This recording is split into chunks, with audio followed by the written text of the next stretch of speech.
Thank you, Bill.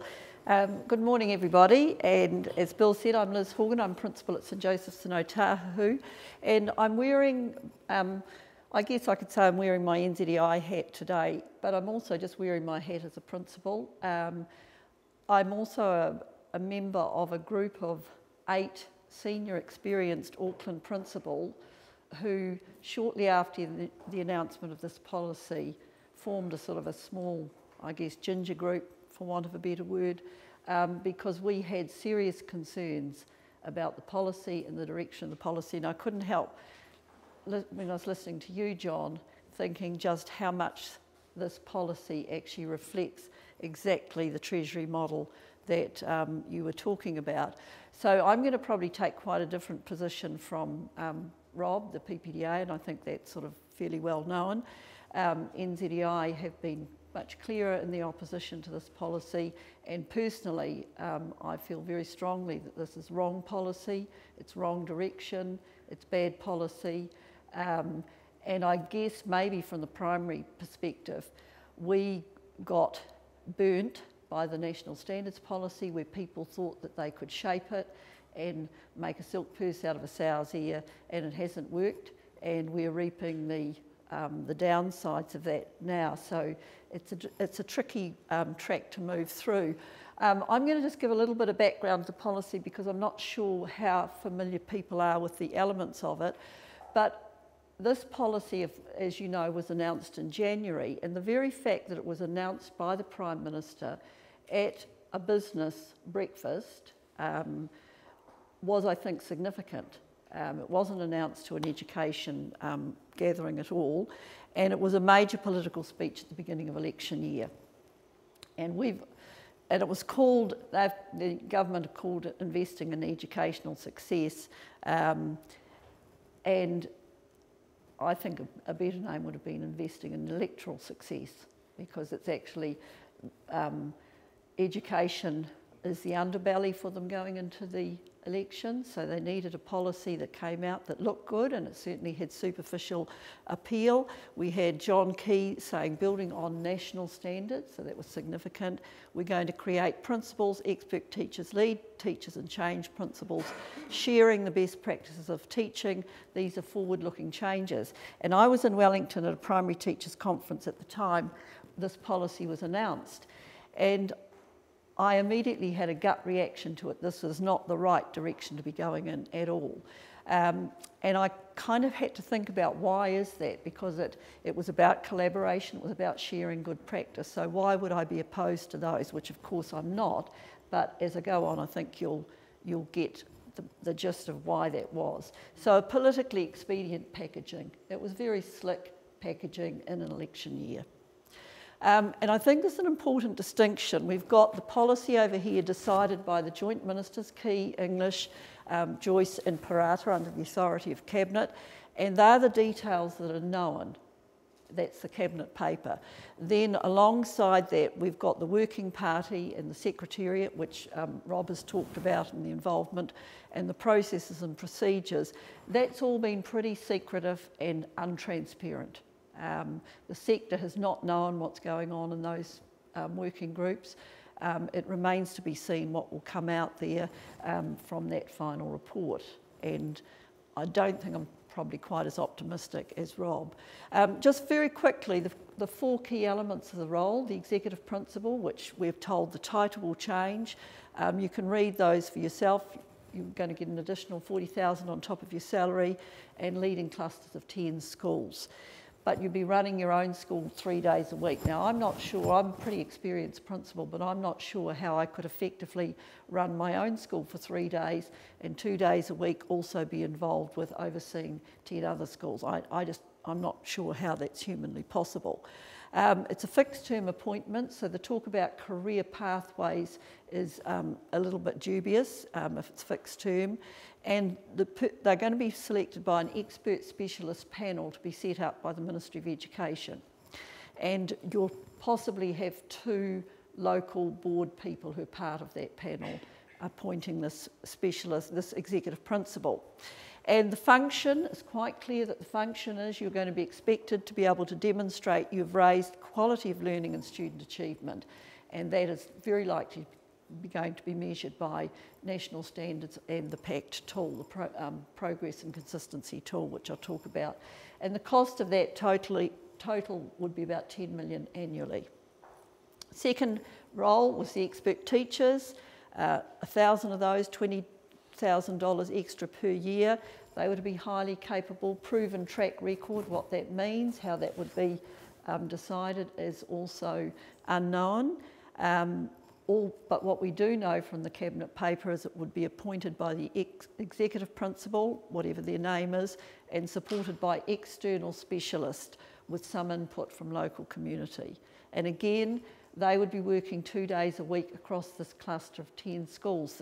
The issue for, particularly in the primary sector, and particularly as a principal of a school, I've got some pretty good teachers on my staff, and I think there's a couple of them that would, you know, I'd put in the category of high expertise.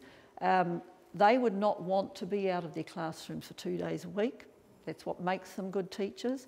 The parents would not want them out of their classroom for 2 days a week, and I think it would be very counterproductive to have actually teachers moving in and out of classrooms like that, particularly in the primary sector. Again, it's a fixed term, 2 plus 2, 2 with the right of renewal in 2 years, and they would work up under the executive principal. And 20 million, that would be a cost of $20 million annually. Then the third group, the lead teachers, and they are to be highly effective teachers, around 5,000, so about 10% of the teaching force. They'd get an extra $10,000 a year and fixed term for 2 plus 2 years. They would work in their own school.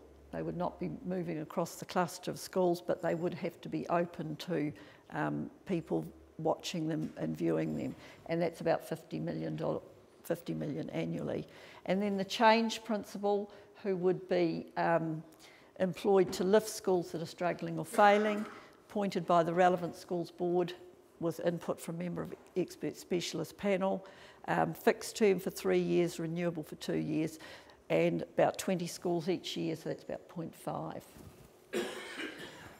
So that's just a summary there of how we see it. The executive principals, they basically become part-time principals in their own schools. 2 days a week. In a cluster of school, only one principal is rewarded for the development. So while there's a lot of talk about cluster and collaboration, it's still a fairly hierarchical kind of model. Change principles assumes that prestigious principals can be super effective in schools regardless of culture and leadership. So there's a whole lot of issues around who would select these, what criteria would be used to select them.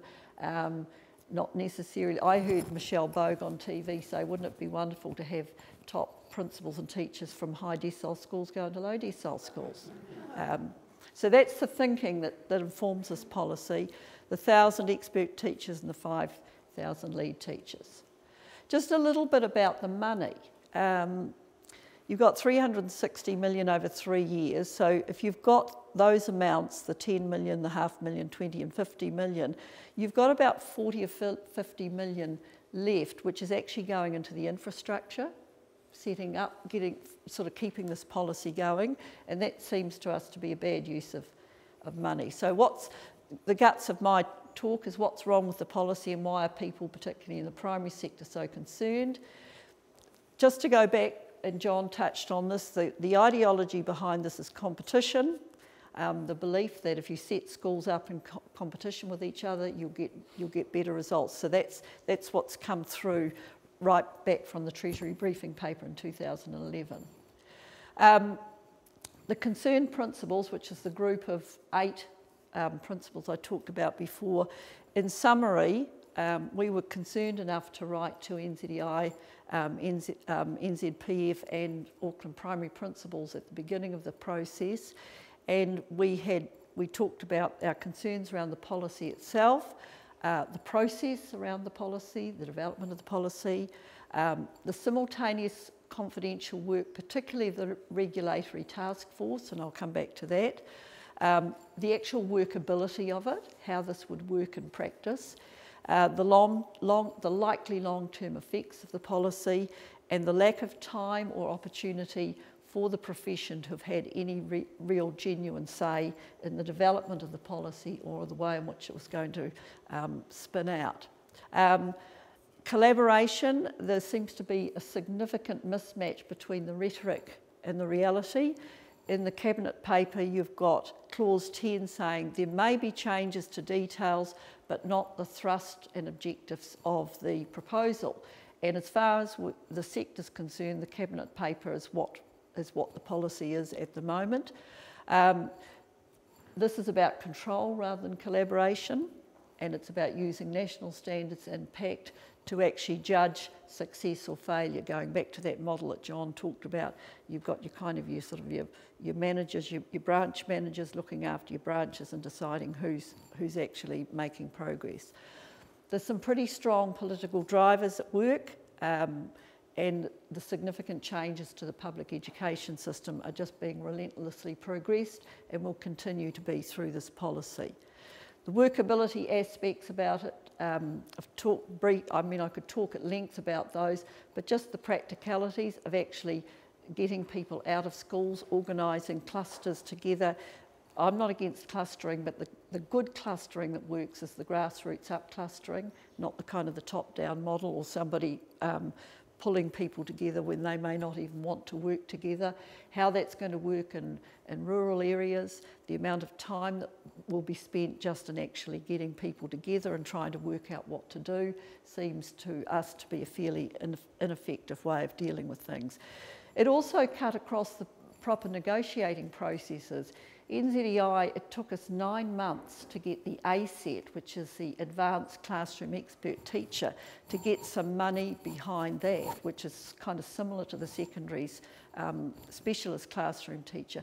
It took 9 months of hard bargaining to get any money into that, and all of a sudden we've got this money here for lead teachers and expert teachers, so one needs to be a bit suspicious.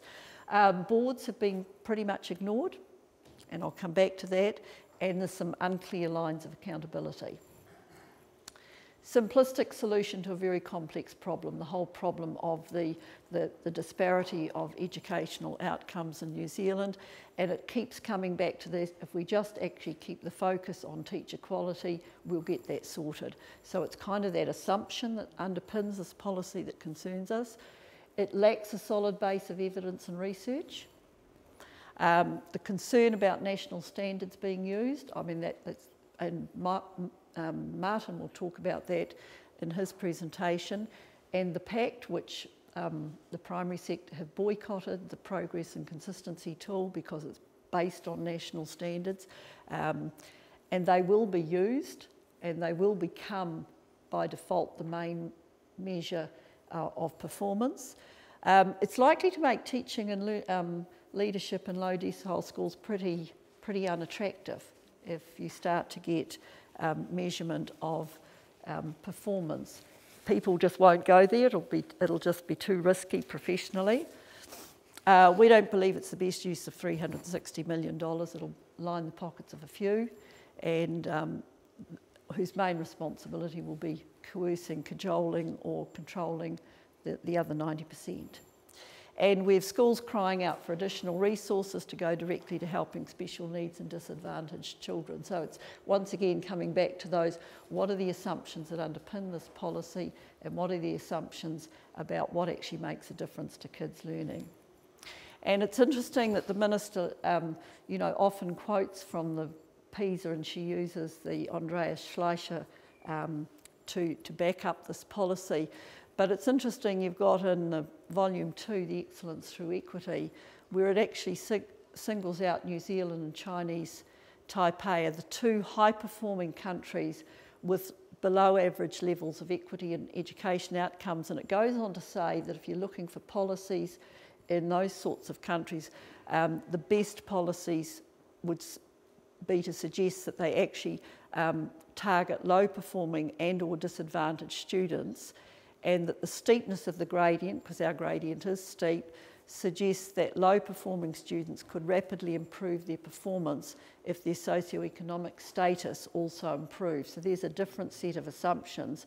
Rather than teacher quality making the big difference, socioeconomic status is the one that needs to be given a leverage. And it's no accident that you've got Māori children 2.5 times more likely to be in that bottom 10% of poor kids, and Pacifica 3.5 times more likely to be in that group. We had some real issues around democracy. The issue of compulsion or non-compulsion, we met with Graham Stoop and we asked about if a school elects not to be part of a cluster or not be part of this policy, what actually happens, and basically you get no access to any of the funding. I think you possibly still get access to some of the innovation funding, but you couldn't have any of your teachers perhaps saying, well, I'd like to be a lead teacher. If you say no, you're out of it.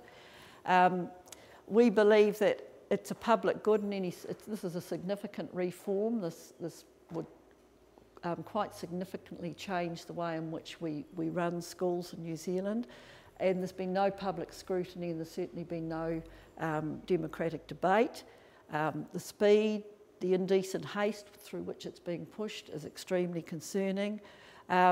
No consultation with boards, and there are some boards who are actually getting pretty upset about this, and there was a meeting of 22 boards on the North Shore about 3 weeks ago, and they have written to the Minister and Peter Hughes stating their concerns about particularly that aspect of the policy. The only thing that STAR have done was sent a communique to boards on the 24th of March where Lorraine Kerr said that as far as they were concerned this was a great policy. But there's been no saying to the boards of their member boards, you know, what do you think about it?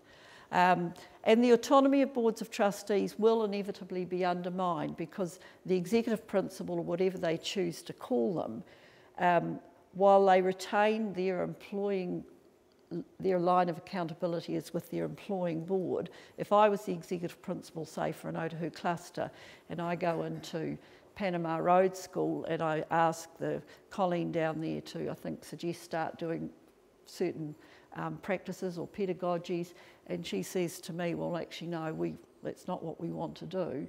Who's responsible to who? So there's some very confused lines of accountability, and that hasn't been addressed at all.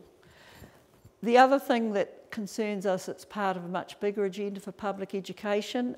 This is not occurring on its own.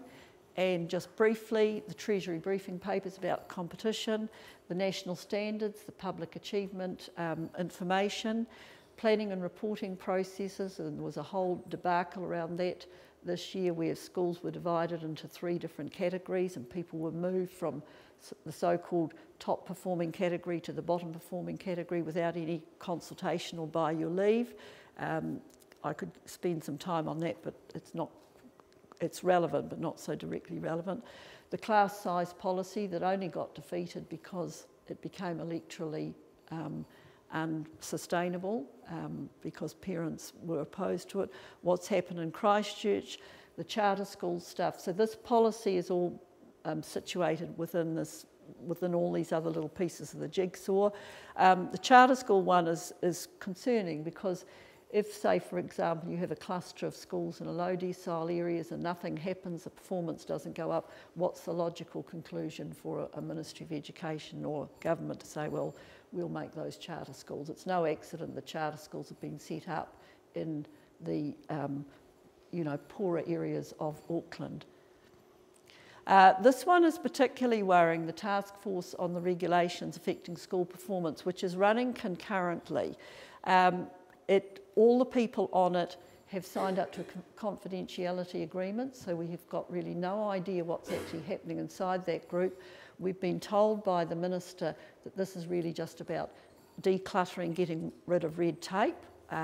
We know that that's not correct. It was established as part of the ACT National Confidence and Supply Agreement, and it was to produce a comprehensive report on governance issues, and it's to provide the groundwork for a review of the Education Act in 2015. So there's some significant things happening parallel to this process. The other one that's really significant is the restructuring of the Teachers' Council, Educans, and Educans is going to have quite a significant role to play in the IES policy. Directly from the Cabinet paper, Educans would ideally be actively engaged in developing and implementing the initiatives, and some or all responsibility for this work to be led by Educans. The difficulty with Educans is that we don't know at this stage whether there's going to be anybody who's elected from the profession on that body at all. Hekia Parata was asked about that at the APPA conference recently, and her response to it was that she didn't want Muppets on the Educans on the council. I said we should have said Muppets are better than puppets, actually. The review of school funding's also happening at the same time, the possibility of performance-based funding, which has already been signalled by Hekia Parata, the possibility of moving away from decile funding. So those pieces of work in particular. So in which direction will this IES package go? Rob has painted a more positive picture of where this might go. I'm definitely painting a less positive picture. In my view, I think it's a more realistic, view, but that remains to be seen. We know with national standards that there were a number. We were one of the schools that held out to the bitter end, opposed to national standards, and if there had been more people who'd held out to the bitter end, that policy would not have got through.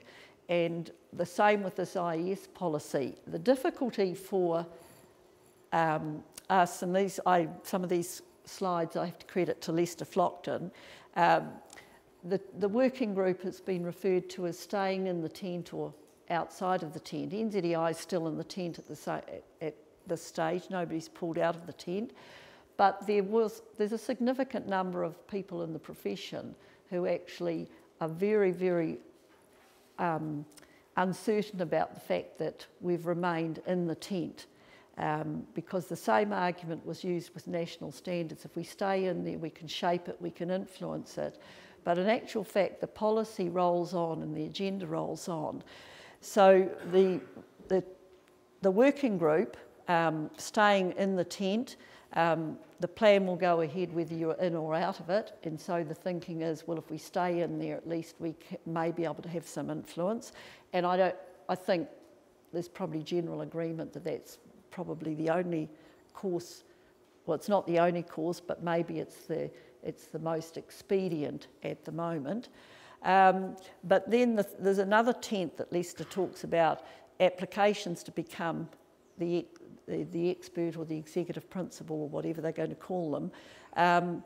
If sufficient good principals and teachers are not seduced by the policy, then the pool of people are just not going to be there.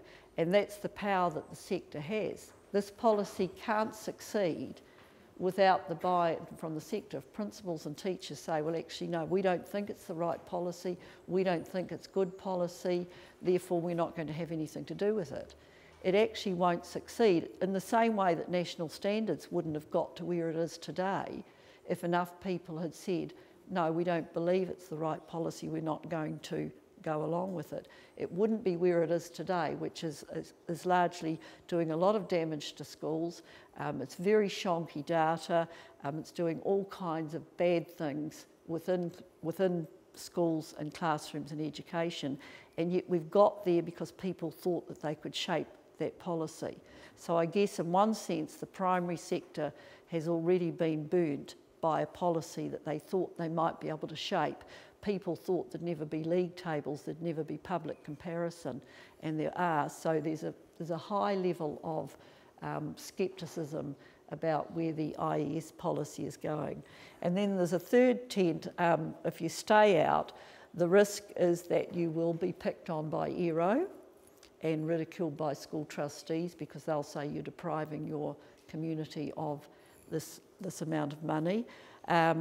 And you won't get any of the IES funding, and it could set up division between boards and principals or staff who the same kind of divide and rule tactics that we use with national standards.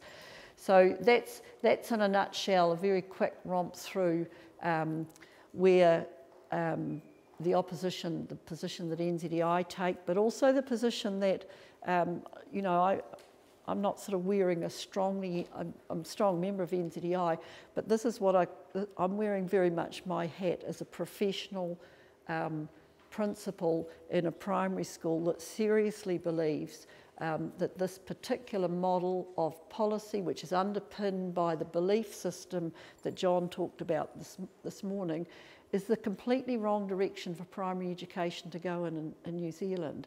We have a really good education system here, and it's actually the soul of it is being attacked and being destroyed, and I just see this policy as yet another blow and another undermining of what's really good about New Zealand education, and a wrong focus. They really, really want to focus on what really matters. You know, start sorting out some of the resources for kids in poor areas, some of the special education issues, some of the resourcing of programs like reading recovery and RT Lits and things like that. There's 101 things that this money could have been used better for. And we go on trying to shape policy that inevitably is destructive. So that's my view of the world, and I hope I've expressed NZEI's view reasonably well. There's some NZEI people here, so they can tell me if I've gone off on the tangent. So thank you for that.